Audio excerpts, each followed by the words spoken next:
Respostas para as dúvidas que impactam o dia a dia dos gestores empresariais que usam ERP. Automação de processos, controle de custos, regras fiscais, análise de dados, inteligência de negócios, a complexidade das leis tributárias e muito mais. Toda quinta-feira, às 19 horas, ao vivo, pelo YouTube e pelo Facebook. O programa vai começar daqui a pouco. Enquanto isso, você que assiste pelo YouTube, aproveite para se inscrever no canal, deixe seu like nos vídeos, seus comentários e não esqueça de ativar o sininho para receber notificações sempre que for postado um novo vídeo, com análises precisas sobre os temas mais importantes do mundo dos negócios. Para você que acompanha pelo Facebook, curta a página, deixe seus comentários e compartilhe. Você também pode enviar as suas dúvidas para o Ernesto. Para isso, acesse o link que se encontra no descritivo deste vídeo. Ernesto Abercor, mais de 50 anos de carreira dedicado à gestão empresarial com ERP. Empresário, fundador do SIGA, cofundador da TOTUS, fundador do ERP Flex e Grupo Netas. Você está convidado também a seguir o perfil oficial nas redes sociais, como LinkedIn, Instagram, Facebook, Twitter, buscando por Ernesto Abercor. O programa também está disponível no formato podcast nos principais agregadores, como SoundCloud e Spotify. Aguarde só mais um pouco, o programa já vai começar.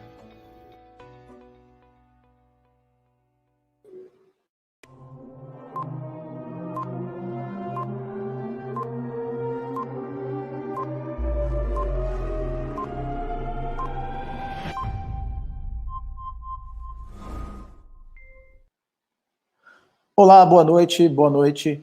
Eu sou o Anderson e este é o programa Ernesto Responde, tudo sobre gestão empresarial com ERP. Esta é a segunda edição do nosso programa. Você que por acaso perdeu a primeira edição, você consegue achar facilmente aqui no canal.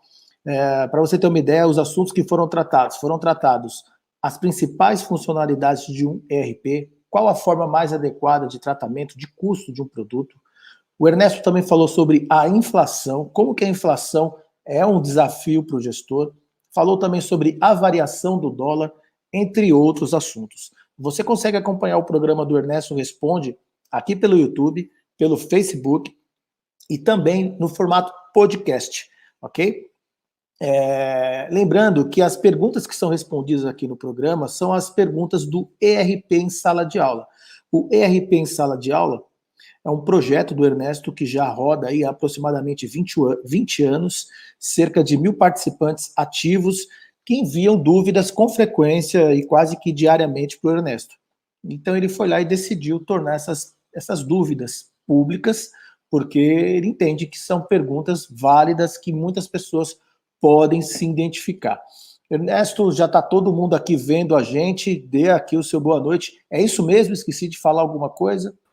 Não, Anderson, olha, está sendo uma alegria incrível, né? As pessoas que estão assistindo, que assistiram a primeira edição, vieram comentar comigo, e eu estou vivendo uma nova vida, porque eu estou tendo que estudar mais, ler mais, me manter atualizado, porque realmente a turma aí está fazendo umas perguntas bem interessantes, não só sobre diretamente ERP, mas também sobre economia, sobre gestão, e para mim isso é muito bacana, muito interessante, e façam perguntas, difíceis ou fáceis? Prefiro as fáceis, mas vamos lá. Vamos para a primeira pergunta.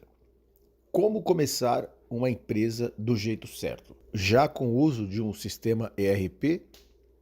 Ou eu posso começar utilizando os meus controles através de uma planilha Excel, por exemplo? Essa pergunta é do Douglas, de São Paulo. Boa pergunta. O Excel realmente é uma ferramenta bacana, fantástica, mas você tem que entender que numa empresa você precisa controlar realmente os números, não importa se ela é pequena, média ou grande. E desde o início, logo que você começou, você precisa ver quanto é que você está gastando, quanto é que você está recebendo, e assim por diante. Ó, eu vou mostrar aqui um desenho que mostra exatamente o fluxo contábil de uma empresa, né? De uma forma bem simplificada, mas ele dá uma ideia do que você tem que controlar. Quer dizer, você como dono da empresa, evidente, você vai ter lá as suas funções de venda, de auxiliar os seus colaboradores, mas você tem que saber exatamente como é que está o teu movimento de compras, se você vai comprar muito ou pouco das coisas que você precisa, principalmente se você for uma fábrica, você vai precisar entender um pouco desse negócio de impostos, se tem crédito, se não tem, para determinar, inclusive, o teu preço de venda. Você vai ter que analisar o que é despesa, o que é custo da mercadoria vendida, quanto é que você tem no estoque. Então, você vê todo esse fluxo aqui nesse desenho, isso aqui é o caminho do dinheiro, né? Porque dinheiro não é só papel. Dinheiro é exatamente todo esse processo, toda teus produtos, tua matéria-prima, teu produto acabado. Então, tudo isso, as tuas despesas, o teu imobilizado, você investiu num negócio, você tem que saber disso. E aí, você vai comprar ou vai usar um ERP. Pode ser um ERP pequeno, pode ser um ERP maior, você pode, no início, pegar o mais simples, depois ir sofisticando, pegando o maior, se bem que qualquer migração sempre dá uma certa dor de cabeça. Mas abrir uma empresa, o ERP hoje é indispensável. Vamos aqui para a pergunta seguinte, é do Alberto Zamay, de Santo André. Nossa, Alberto Zamay é meu conterrâneo, trabalhei muito com ele. Boa noite, Alberto. Queria saber onde você está. Vamos lá.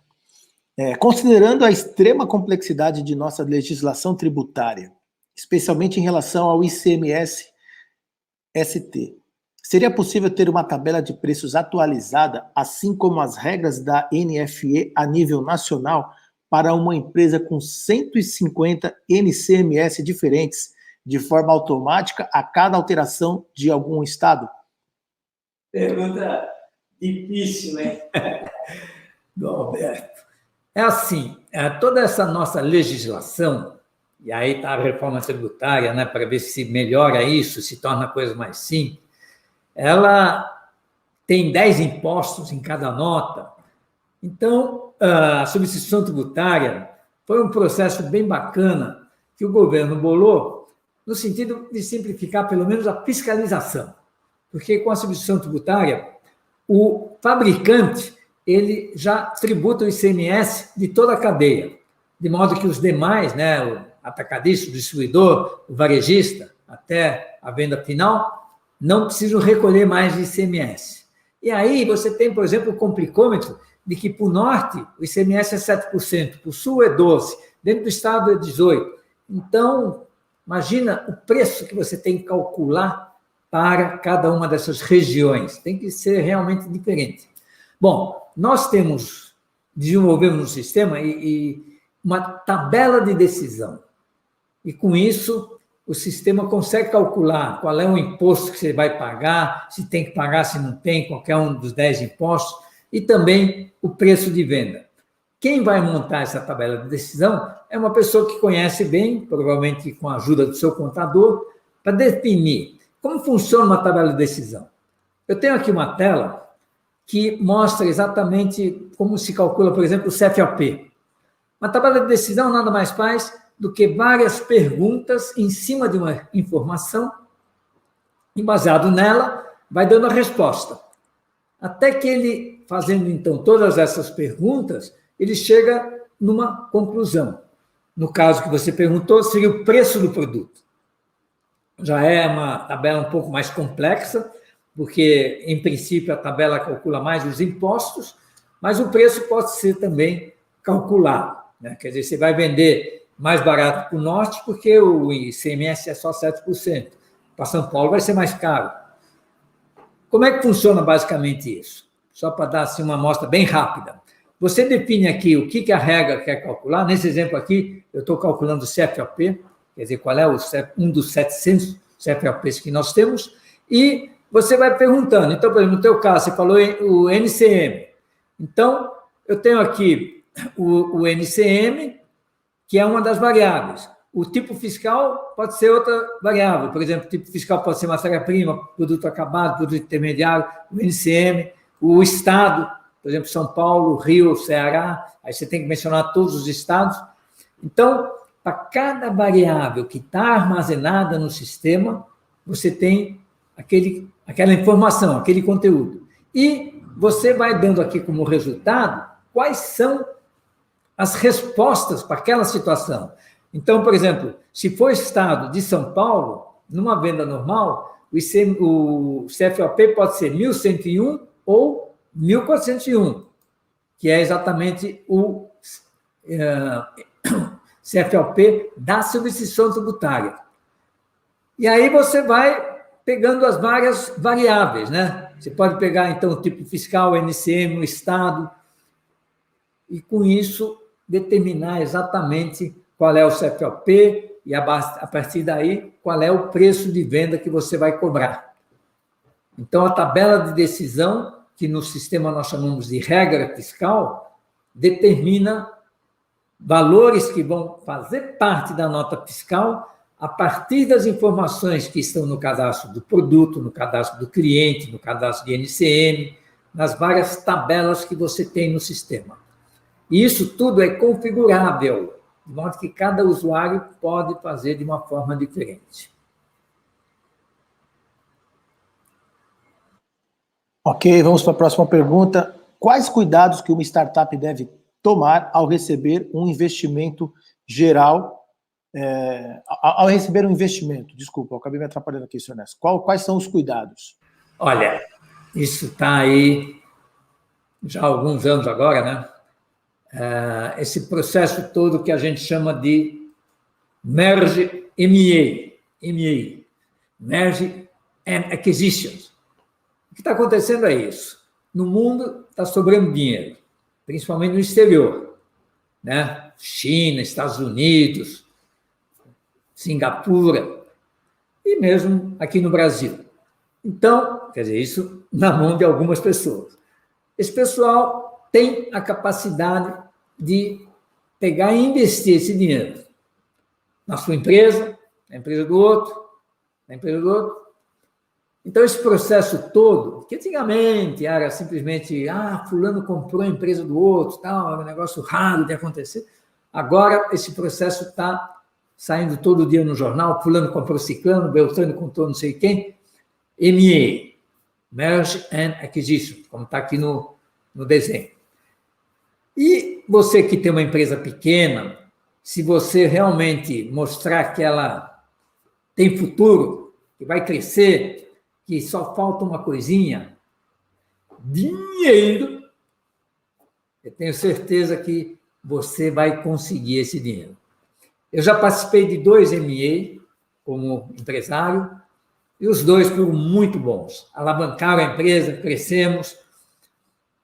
E aí você tem que, primeiro, saber qual é o valor da sua empresa naquele momento. Então, já é um processo complicado. Por isso que também o momento que você vai aceitar o M&A é importante. Não adianta você pegar ainda quando está muito pequeno, o seu faturamento está muito baixo, porque um dos fatores que afetam o valuation da sua empresa é o faturamento. Varia de 2 a 8 vezes. Não sai disso. Teve aí alguns casos de 10 vezes o faturamento. Depende, evidentemente, da perspectiva de lucro que a empresa vai ter. E o segundo indicador é justamente o lucro, o resultado anual, que vai de 10 a 20 vezes. Então, se a empresa tiver um bom faturamento e um bom lucro, provavelmente ela vai conseguir um valuation de 6 a 8 vezes o faturamento. Se ela não tiver lucro, principalmente se ela estiver no vermelho, vai conseguir um valuation de 2, 3 vezes o faturamento.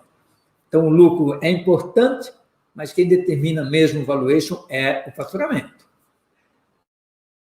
Tem que analisar bem se você vai querer continuar a ser majoritário ou se você vai aceitar que os investidores tomem o poder da empresa. E aí você tem que ter esse espírito de aceitar que você não vai ser mais o manda-chuva, que vão realmente tomar conta da sua empresa. Normalmente é um pessoal profissional, muito bom, então a empresa também vai crescer. Mas se você quiser, aí depende do quanto você precisa também. E aí, quando se faz o M&A, sempre se tem a perspectiva da saída. Não, eu estou deixando de entrar dinheiro na minha empresa, eu tenho um objetivo. Então, aqui eu coloquei 3 objetivos, né? Que é o mais comum, por incrível que pareça. Eu quero botar uma grana aqui na minha empresa e depois vender. Tudo bem, evidente, ela vai crescer, e aí você vai conseguir um bom preço e vai viver. Depois tem o IPO.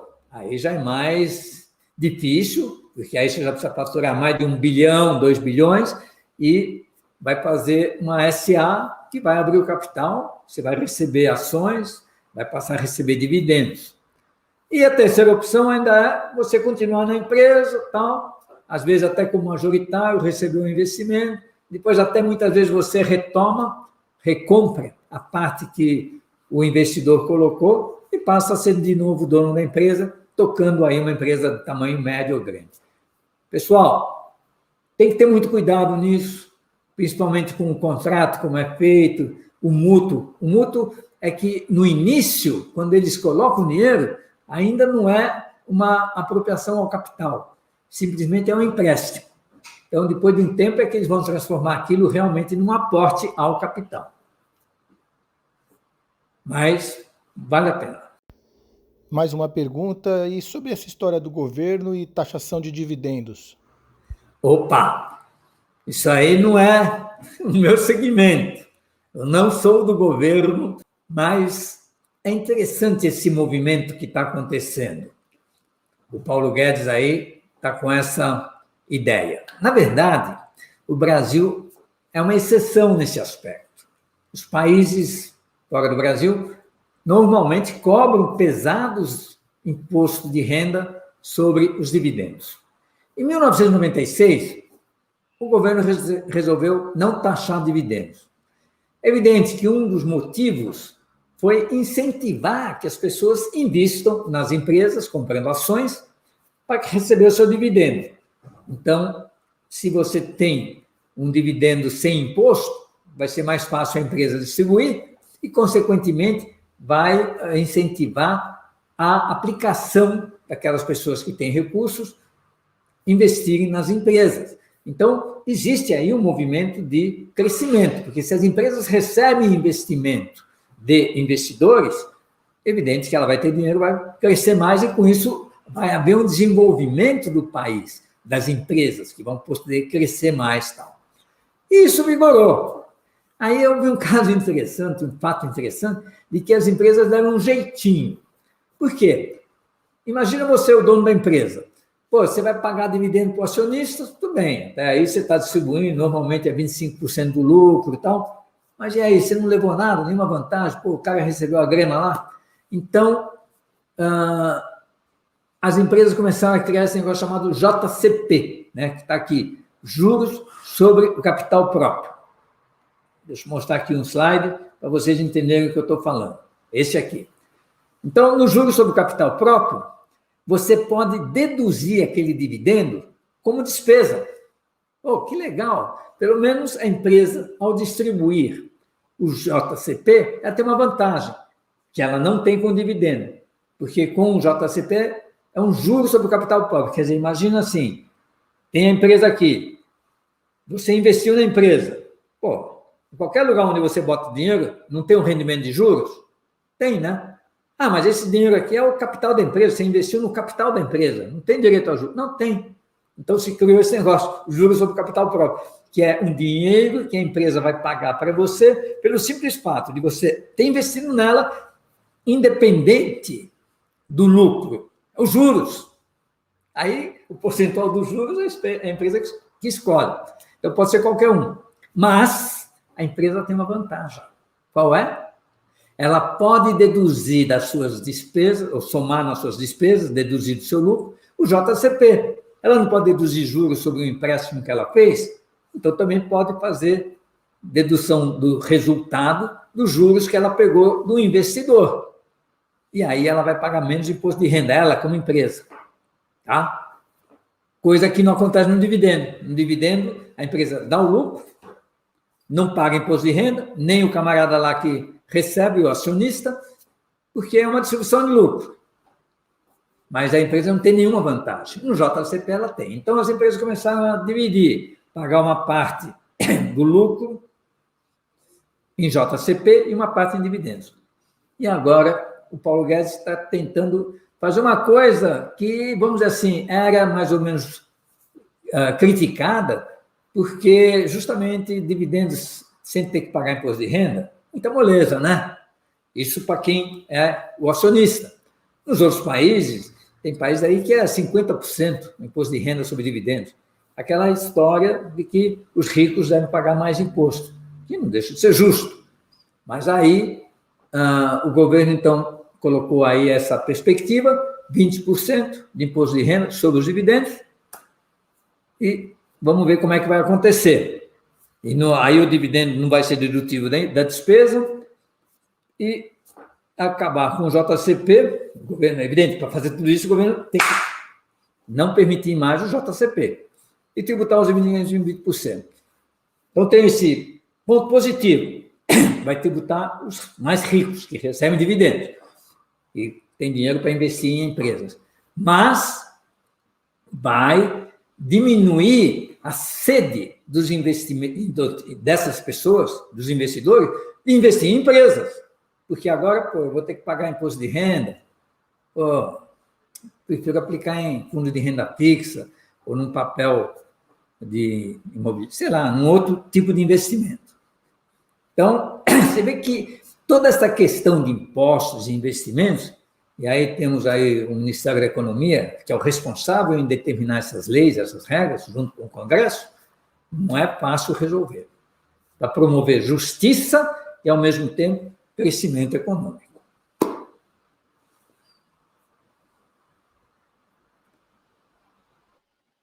Lembrando aqui, todos vocês que estão nos assistindo, o ERP em Sala de Aula é um projeto do Ernesto, já foi dito aqui no comecinho do vídeo, que ensina na prática como usar um ERP.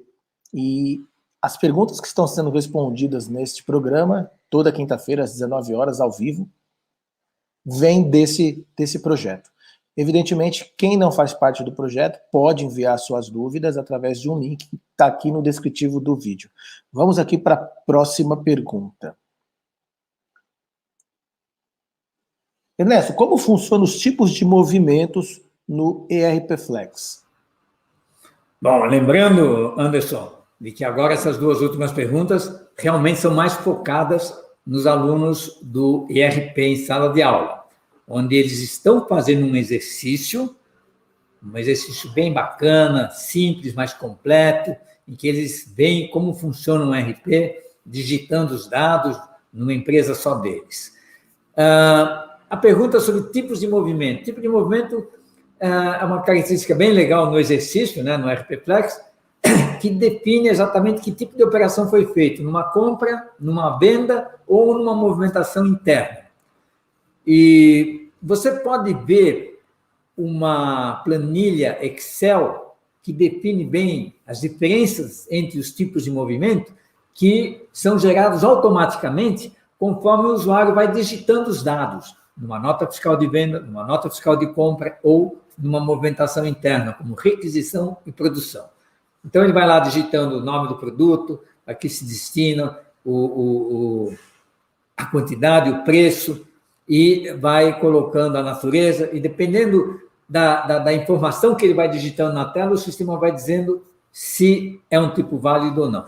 Para você conhecer melhor isso, você que é aluno tem acesso ao docsnew.rpplex.com.br, que é a nossa documentação completa do sistema.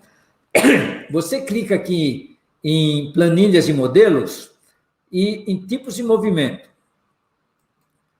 E aí, dentro disso, tem uma descrição aqui que vale a pena ler, e dentro daqui você dá uma clicada em tipos de movimento aqui. Clique no link para baixar.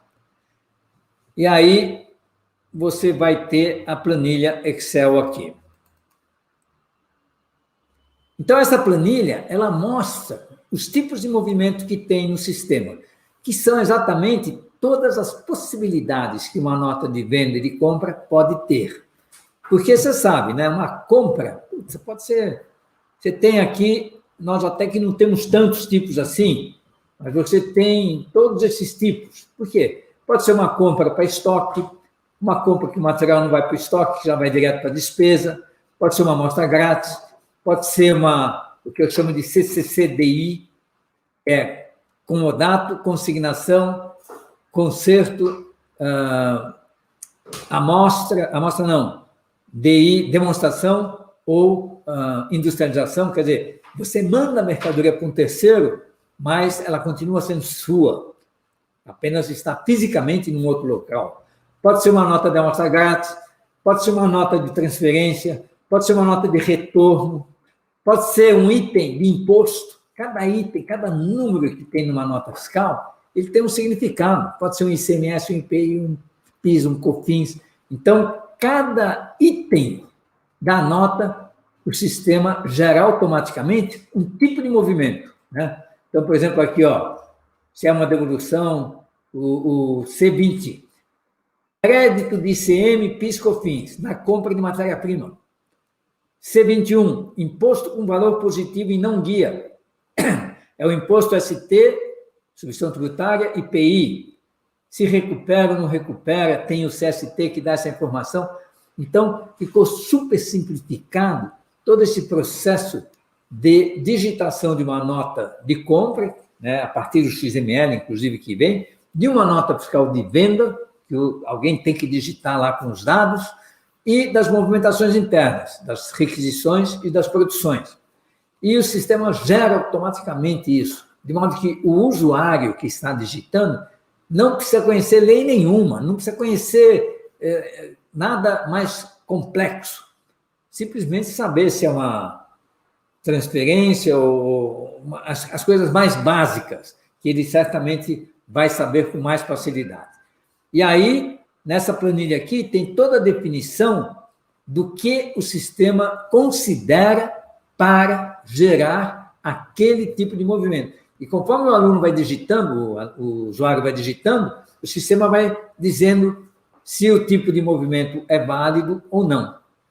E aí, quando o usuário vê, é realmente isso que eu estou aqui digitando, então ele pode clicar para incluir a nota fiscal. Enfim, facilitou muito o trabalho de digitação e de processamento dos principais movimentos de uma empresa, que é venda, compra e movimentação interna.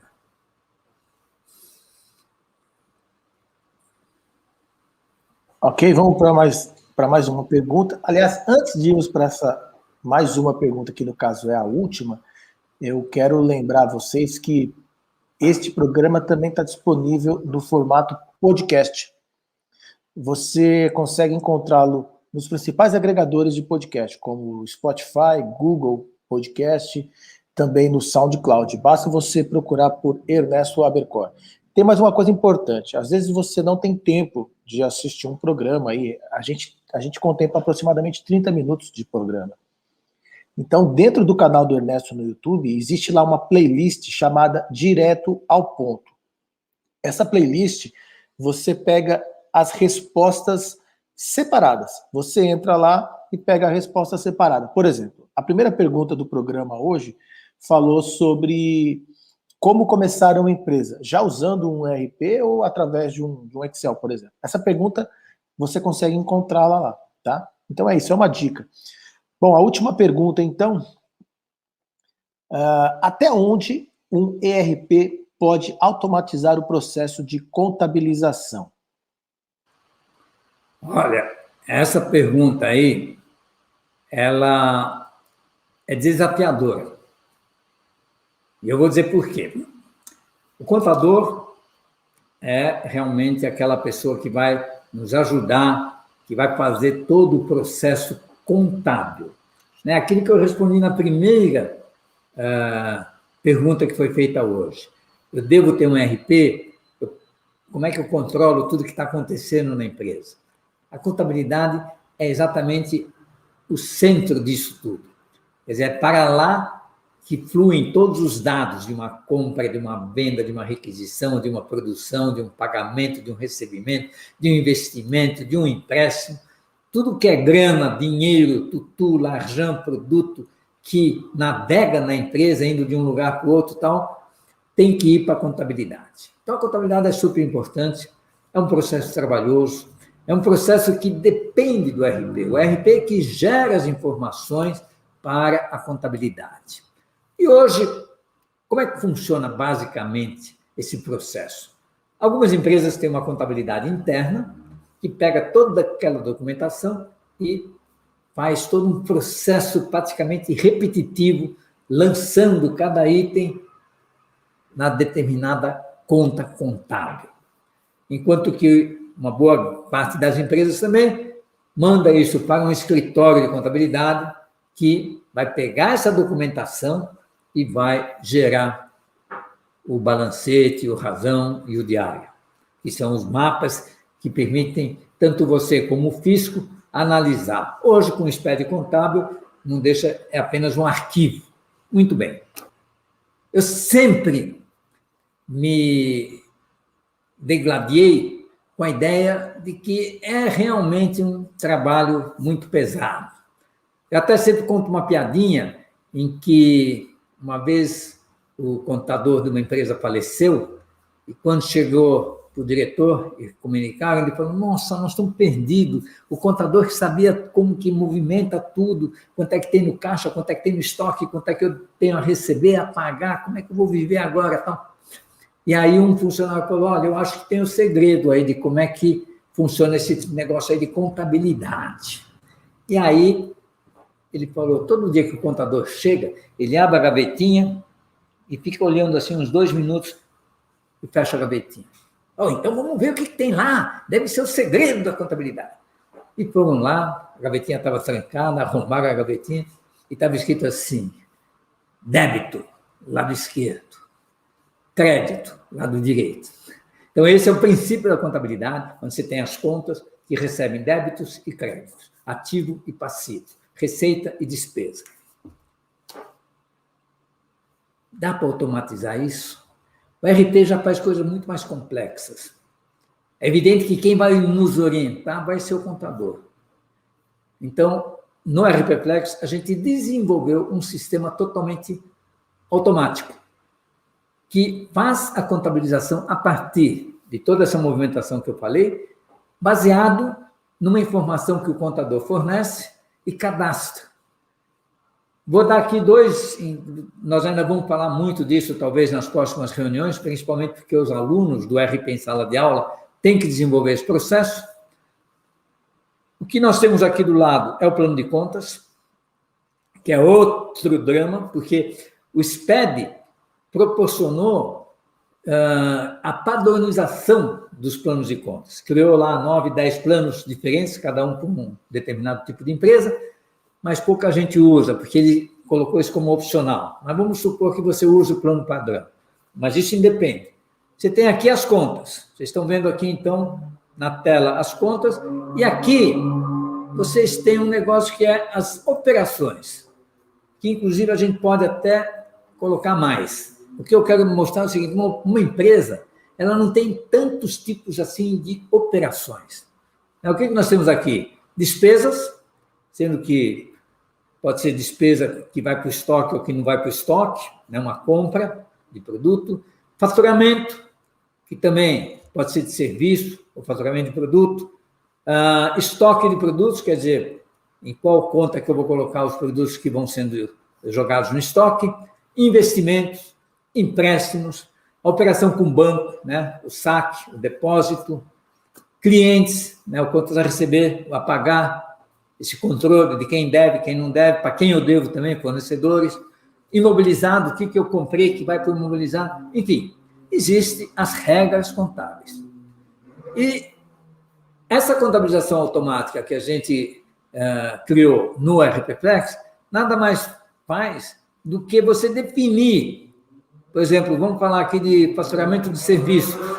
Então, aqui o sistema me listou todos os serviços que a empresa tem. No RP, você precisa ter serviços definidos, cadastrados. E aí, o contador vai chegar e vai dizer assim, olha, se a gente vender esse serviço aqui ou comprar, né, depende do que você escolheu, se é um faturamento ou uma despesa, nós vamos contabilizar isso e aí ele vai vir aqui no plano de contas e vai dizer aonde aquele movimento deve ser contabilizado.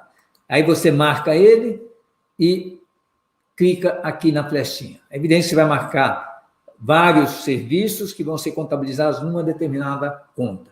Então, por exemplo, uma compra, ela pode ser uma compra para estoque, uma compra para despesa, uma compra para imobilizado, uma compra para uma ordem de serviço, uma compra para uma ordem de produção. Tem vários tipos, mas tudo são regras que, com a maravilha da programação, né, nos computadores, um programa de computador, ele toma decisões, já falei isso 1000 vezes, ele tem o comando if. Então, baseado nessa tabela aqui, nessa informação que o contador coloca aqui, o sistema vai conseguir contabilizar, não vou dizer 100% dos lançamentos, mas pelo menos 90% dos lançamentos. E com isso, tudo fica dentro de um único sistema, fazendo com que a contabilização não dê nenhum trabalho adicional. Evidente que tem também uma tela de lançamentos específicos, especiais, né? Aí sim tem que digitar o débito, a conta credora, a conta devedora, histórico, valor, para que seja feito. São lançamentos bem especiais, sei lá, uma aquisição, alguma coisa que tem que ser arrumada, porque realmente houve uma diferença. Mas, pessoal, o RP, de uma forma geral, como tudo hoje na vida, tem como objetivo automatizar, né, esse processo que é trabalhoso e que precisamos da ajuda dos contadores para eles definirem essas regras, fiscalizarem o que está sendo feito, verificar se está tudo certo. Porque cada vez mais o governo também vai nos fiscalizar através da contabilidade para ver se nós estamos pagando os impostos. Você quer saber os números da tua empresa para tomar decisões, então você precisa ter uma contabilidade online, tempo real, para tomar as decisões, e tudo isso, quem fornece é, sem dúvida, um ERP. É isso aí, pessoal. Você que está acompanhando aqui o nosso programa ao vivo, nosso muito obrigado. E a gente espera que você entenda tudo que foi colocado aqui. Caso você tenha alguma dúvida ainda, você pode enviar a sua dúvida aqui pelo descritivo do nosso link aqui, deste vídeo. Tem um link lá que você manda a sua dúvida. E assim, para ficar um pouco mais claro, você está escutando uma pessoa que tem mais de 50 anos de experiência em gestão empresarial com ERP, que é o Ernesto Abercor. Ele passou pela fundador da Microsiga, aliás, fundador do Siga, cofundador da Microsiga, passou por tudo isso, a DVPL, Proteus, TOTUS e agora o ERP Flex. E o projeto ERP em Sala de Aula, ele contempla esses 50 anos de experiência. Ernesto, mais uma vez, parabéns pela iniciativa. E você que gostou, que entendeu a proposta do programa, curta aqui a nossa página, compartilhe com aqueles que você sabe que precisa desse tipo de conhecimento. Afinal, empreender no Brasil não é fácil e é preciso ter um RP para isso. Senhor Ernesto, boa noite, suas considerações. Pessoal, está me dando um tremendo prazer participar desse novo programa. Não é um programa de computador, um programa também não é de televisão, mas hoje a internet nos fornece essa maravilha que é essas lives. E realmente o que eu adoro é exatamente transmitir conhecimento, porque é uma delícia você poder oferecer para as pessoas aquilo que você entendeu, que você compreendeu e que as pessoas talvez tenham um pouco mais de dificuldade. Antigamente, a gente tinha que escrever livros, né? Eu escrevi mais de 10 livros e dava um trabalho desgraçado, não podia ter erro de português, tinha que fazer tudo direitinho, a vírgula tinha que estar no local correto. Agora, com essas lives aqui no Ernesto Responde, eu estou conseguindo satisfazer esse desejo, essa vontade de ensinar aos outros, mas depende das suas perguntas. Pode ser difícil, pode ser fácil, mas não faça muito difícil, tá? Vamos lá, pessoal, até a semana que vem.